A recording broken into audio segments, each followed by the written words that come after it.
Hello, lovely community. I hope that you are all doing well. As you know, tomorrow is Erev lockdown, and from Friday, the entire country is more or less shutting down for 3 weeks as we attempt to stop the spread of this illness. And unfortunately, this takes place over Pesach, which means for the first time, I assume for most of us, for the first time in our lives, we're going to have a Pesach really with only our immediate family unit.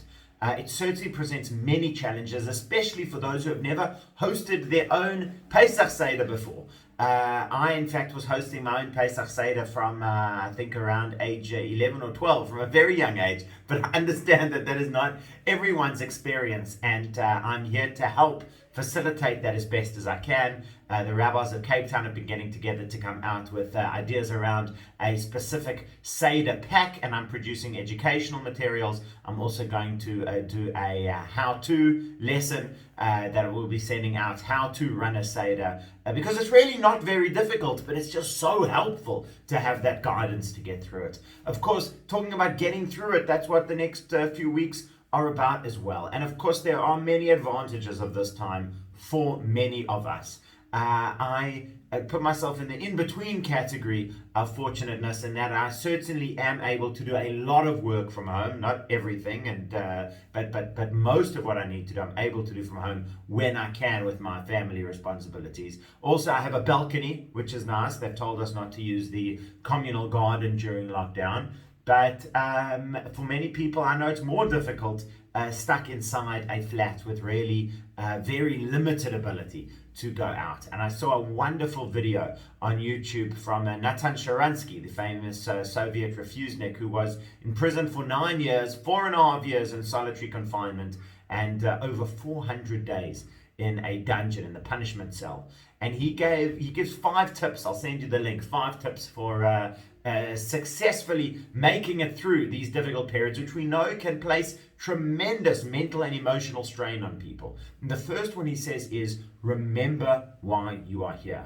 You are doing this for a good reason. For him, it was because he was fighting against the Soviets and he wanted to go to Israel. For us, it is because we are fighting against this global disease, and we want ourselves and the people we care about to be healthy. Secondly, he says, do not base your hopes and expectations on things that are beyond your control. Don't say, I'm sure in a little while it'll be over. That's not up to you. Instead, focus on things that are up to you. Set yourself goals, whether it's in something to learn, a new skill, new Torah, whether it's in something to do that you have the ability to do within your environment over those next 3 weeks. Set yourself a goal that you would like to accomplish, and then you are in control of that.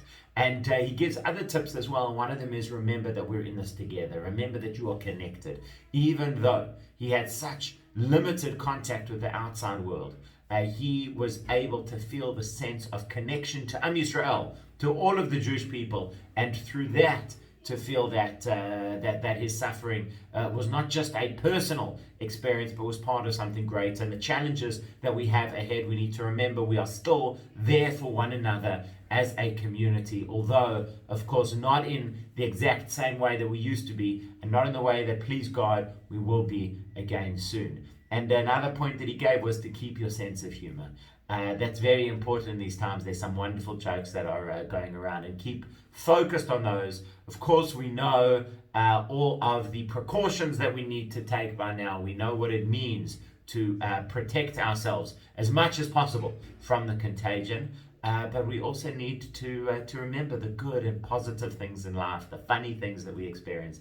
Those are also tremendously important. So I have the Haggadot. They're actually in that brown box behind me, and I'm glad that some people have already come to get Haggadot. If anyone else also needs, please do let me know. I'll make every effort to get to you, or for you to come here. And looking forward to Pesach, as much as it will be a very different Pesach to other years. This is Hashem's precious holiday of freedom that He has given to us. And I know that as a community, we'll continue to be there for one another, support one another, sending you all my very best. And once again, if I can help in any way, please just reach out and let me know. Take care, and speak to you soon.